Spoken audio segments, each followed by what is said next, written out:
Cinema nacional. Hoje o tema do vídeo é um dos que eu mais tenho pensado nos últimos dias, e eu quero debater aqui com vocês o porquê do cinema nacional ser tão, abre aspas, igual, ou esquecido, ou desvalorizado. Meu nome é Isaac, e eu quero te mergulhar no mundo do cinema nacional. Um mundo que quando você olha com mais cuidado e carinho, fica impossível sair dele.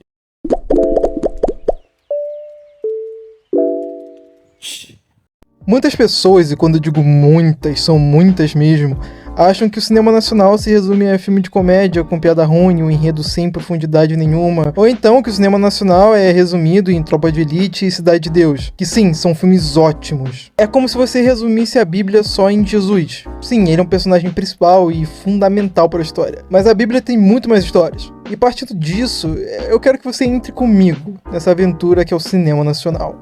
Grande parte do público tem um preconceito grande quando é apresentado o filme nacional. Por exemplo, uma vez eu recomendei para um amigo que ele assistisse Homem do Futuro, uma ficção incrível de viagem no tempo com Wagner Moura. E quando eu disse que era nacional, dava para ver o descontentamento no rosto dele. E foi a partir dali que eu comecei a pensar como o cinema nacional é tão pouco prestigiado pelos próprios brasileiros. Sim, a gente mesmo cospe no nosso próprio prato. E eu quero começar pelo começo.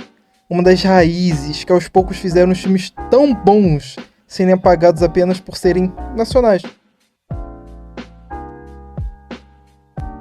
Nada contra a comédia, até porque quando a comédia é bem feita, ela faz qualquer um rir. Eu posso citar aqui vários filmes de comédia que são incríveis, como Minha Mãe é uma Peça ou Até que a Sorte Nos Separe, sendo Minha Mãe é uma Peça um grande exemplo de como fazer um filme engraçado e comovente ao mesmo tempo, com uma história que diverte, te comove e te faz refletir boa parte do filme. Mas a pergunta é, como a comédia se tornou algo tão maçante e cansativo para um país que faz piada de tudo? Sério, a gente faz piada de tudo, tanto que tem até uma página no Reddit só sobre brasileiros, de tanta coisa que a gente faz. E é bem simples responder essa pergunta.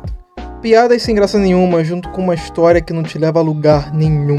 Os Farofeiros, Um Suburbano Sortudo, Tô Rica são exemplos de filmes assim, eu amo muito eles.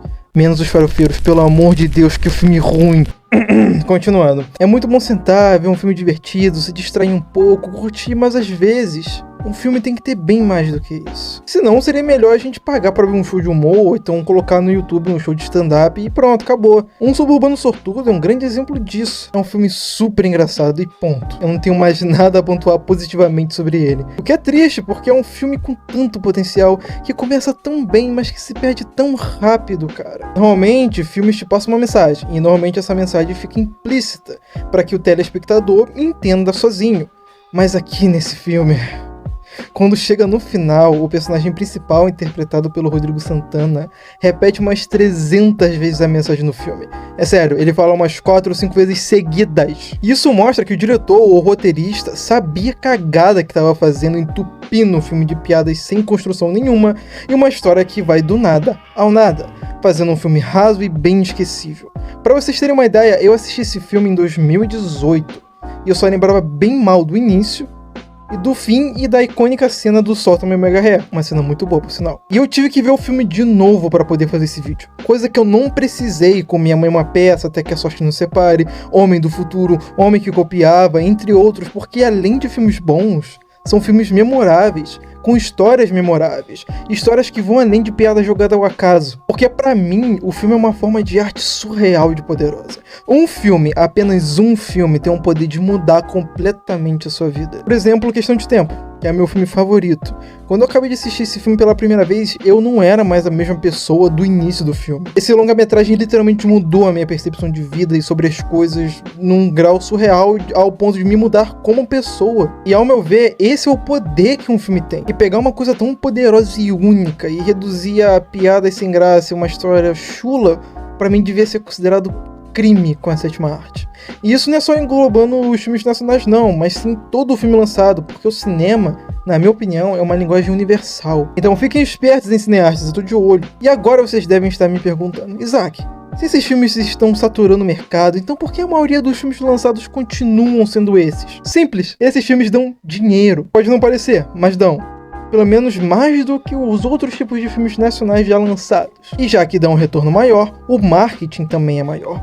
Logo, você vê mais propaganda de, sei lá, farofeiros, por exemplo, do que um filme de ficção ou romance, ou qualquer outra coisa que não seja comédia. E isso não se aplica só aos filmes, mas também ocorre com séries brasileiras. Mas isso eu quero deixar para um provável futuro vídeo. Mas a questão é, o brilho desses filmes acabam ofuscando outros filmes que, se bobear, são até melhores ou muito melhores. Uma amiga minha especialista em cinema me disse uma frase muito boa enquanto eu produzi esse vídeo.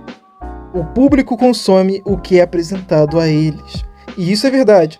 Você só pode comer alguma coisa no restaurante se ela estiver no cardápio. Você não pode ir numa esfirraria e pedir um açaí. Eu, por exemplo, moro na zona oeste do Rio. E se eu abrir agora o meu app de cinema, vão ter no máximo umas 2 sessões do filme do Claudinho Bochecha, que é o filme nacional atualmente em cartaz. Enquanto o filme de FNAF tem uma cacetada de sessões. E eu não julgo o dono do cinema por isso. Ele quer o que vai fazer ele lucrar mais. Mas a questão aqui é a falta de opções nacionais. Com o passar do tempo e cada vez mais o desmerecimento de produções nacionais crescendo, o interesse do grande público por filmes brasileiros foi caindo cada vez mais, chegando ao ponto de filmes recentes serem lançados direto para streaming. E eu entendo que você não ia pagar um valor exorbitante no ingresso para assistir o filme de Natal da GK, mas muitos filmes bons nem sequer tiveram a chance de conhecer as telonas, como por exemplo Tudo Bem no Natal que Vem, um filme excepcional do Leandro Hassum. É sério, se você não se emocionou pelo menos um pouquinho assistindo esse filme, procura um médico urgente, porque eu acho que seu coração parou de bater. E eu sinto que aos poucos o nosso cinema nacional vai acabar se tornando o streaming nacional. E eu sei que eu tô sendo meio dramático, mas com o tempo essa vai ser a nossa realidade. Ir em um cinema brasileiro e não encontrar sequer um filme nacional. E agora você deve estar aí com um taco de beisebol depois de falar de FNAF, me perguntando bem calmamente o porquê o Brasil não tenta coisas novas. Por que a gente não sai da comédia? Por que os cineastas daqui não fazem um filme que o público realmente queira ver e consumir? Ai, meu amigo. O buraco é bem mais embaixo. Acho que polarização talvez possa ser um exagero da minha parte, mas acho que vocês vão entender o que eu quero dizer nesse tópico. Nós, brasileiros, gostamos muito quando a gente consegue se identificar com alguma coisa. Seja uma música, um desenho ou um filme. E os produtores sabem disso. E nós, brasileiros, ao mesmo tempo que a gente tem uma realidade bem diferente, temos também uma realidade muito parecida. Até porque a gente mora no mesmo país. Então, por mais que um filme não mostre a sua realidade, você ainda sente o impacto.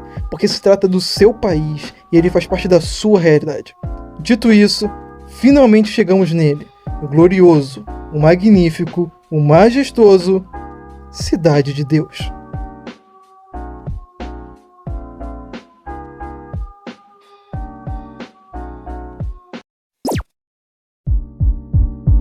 Cidade de Deus é um filme que, mudou completamente o cinema nacional. Que foi prestigiado, comentado do mundo afora, um sucesso estrondoso.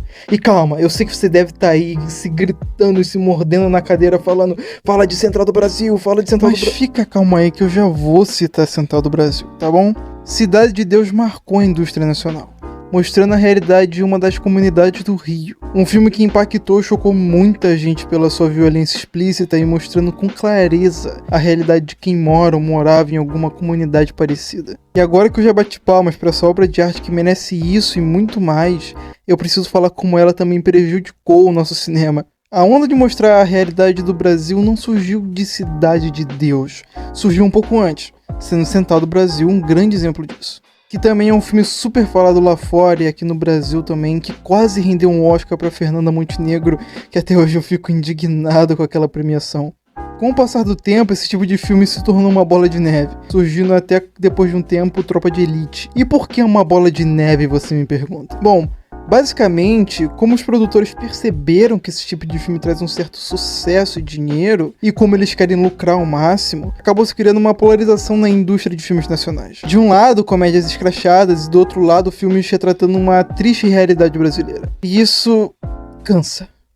Porque sempre que algum filme tenta sair dessa curva, parece ser fadado ao fracasso. E eu sei que filmes com críticas sociais são importantíssimos, mas a realidade brasileira não é só essa. Não é só tristeza e desgraça pra todo lado, por mais que pareça. Por isso eu gosto muito de Torrica, porque é um filme que no seu início mostra a vida de um trabalhador comum brasileiro. tendo que acordar cedo, pegar ônibus, aturar patrão chato, e depois mostrando o que aconteceria se nós, pobres, ficássemos milionários da noite pro dia. E eu acho que todo mundo já imaginou isso. Pena que o filme se perde na sua própria narrativa, mas ele é um bom exemplo de que a realidade brasileira vai além de tiro e pobreza extrema. Sim, essas são as realidades que infelizmente a gente vive e que a gente precisa debater, mas às vezes eu só quero ir no cinema pra esquecer que essa realidade existe, pra esquecer os meus problemas, esquecer o mundo lá fora. Às vezes só queremos um tempinho desse mundo maluco e respirar um pouco. E essa polarização dos filmes impede muito disso acontecer. Porque de um lado a gente tem comédias rasas e não tem história que progride pra algum lugar, começa de um jeito e termina de um mesmo jeito, e do outro lado a gente tem filmes retratando uma realidade super pesada e sombria do Brasil. Essa realidade ao qual a gente está tentando esquecer no nosso momento de lazer. E agora eu respondo a pergunta feita lá no início de por que os produtores nacionais não estão indo buscar novos caminhos. Dinheiro. Sim, o dinheiro, pensa comigo. Se filmes de comédia e filmes sobre realidade brasileira são o que mais dão dinheiro, e esses filmes estão ficando cada vez mais esquecidos e menos procurados pelo público, e consequentemente gerando pouco lucro, e esses filmes são o que mais rendem. Agora imagina, o seu filme que mais rende está rendendo mal. Agora imagina apostar em algo completamente novo e sem garantia de lucro. Como eu disse, eu não julgo os corporativos, mas acho eles bem burros, porque essa falta de arriscar vem deixando cada vez mais as nossas opções ainda mais escassas. E sim, o Brasil sabe fazer coisas boas que não sejam sobre uma realidade brutal ou uma comédia nesse sentido. Eu tava conversando com um amigo meu e ele disse que sente falta de produções românticas, de terror, de animação, qualquer coisa BR que fuja dessa curva. E isso é verdade, existem tantos caminhos para se seguir, mas o Brasil não dá chances para nada disso. E quando ocorre, não há nenhuma divulgação. Por exemplo, esse ano teve um filme de romance brasileiro. Quase não foi divulgado. Eu só fiquei sabendo dele porque eu vi um anúncio todo caquético no ponto de ônibus. Terror, a única referência que a gente tem é Bacurau, o que é muito bom e triste ao mesmo tempo. E eu duvido que você citar uma animação brasileira que não seja Turma da Mônica ou Uma Aventura Através do Tempo. Que é um filme do Maurício de Souza, um gigante da indústria, que não precisa de tantos financiadores, ele mesmo pode pagar seu próprio projeto. E ficção? Cadê os filmes nacionais de ficção? Eu posso citar muito mal 2 se alguém me perguntar. Eu poderia encerrar o vídeo aqui, mas eu gostaria de fazer uma menção honrosa às cinebiografias brasileiras, que cara, meu senhor, que coisas maravilhosas. Pena que elas são atormentadas pelo fantasma da falta de divulgação. O filme do Claudinho Bochecha, por exemplo, foi pouquíssimo divulgado. Eu vi no máximo umas 3 propagandas no TikTok só. Eu vou te falar, brasileiro quando quer fazer uma coisa bem feita e com carinho, ele põe qualquer outro país no bolso. A biografia do Tim Maia é um grande exemplo disso. Ela foi um sucesso tão grande que depois de alguns meses fora do cinema, a Globo transformou o filme em uma minissérie com comentários dos artistas reais que eram representados no filme. Mas enfim, se você tiver tempo, assista as cinebiografias brasileiras. Algumas são ruins, mas a grande maioria é uma perfeição sem igual. Dá pra estrear a cinebiografia do Mussum.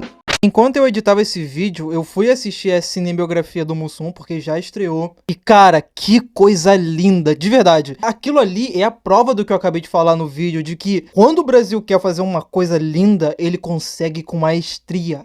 E uma coisa que me surpreendeu bastante foi que a mesma atriz que tá em Farofeiros tá na cinebiografia do Mussum. E ela dá uma aula de atuação, mostrando que sim, a gente tem talentos aqui, tanto no ramo de atriz e de atores, como na direção e no roteiro. Só que, no caso dos atores, é dado um roteiro muito pobre pra eles, não tem como eles trabalharem em cima disso. Você vê a diferença de cuidado, de atuação, de um filme pro outro. E a culpa não é do ator, e sim da produção, do roteiro, da direção. O Brasil, quando quer, ele faz algo bonito, faz algo bem feito. E esse filme aqui do Mussum deixa isso bem claro. Então, se você tiver a chance, assiste esse filme no cinema, porque vai valer muito a pena. E antes de começar o filme, tinha uns trailers e eu vi: vai ter Farofeiros 2! Bem, esse foi o vídeo, e lembrando que essa é apenas a minha opinião e a opinião de alguns amigos meus. Inclusive, eu queria agradecer eles aqui. Muito obrigado de verdade, Kai, Júlio, Rosa. Sem vocês eu estaria perdidinho fazendo esse roteiro. E pra encerrar, eu peço, por favor, apoie mais a nossa indústria. Os bons filmes, por favor. Procure mais filmes no Google, se aprofunde mais nesse mundo maravilhoso de produções BR, que eu prometo que você não vai se arrepender. Eu sou o Isaac, meu Instagram tá aí na tela, caso você queira me seguir. E esse foi os 4 Lineares de Gauss.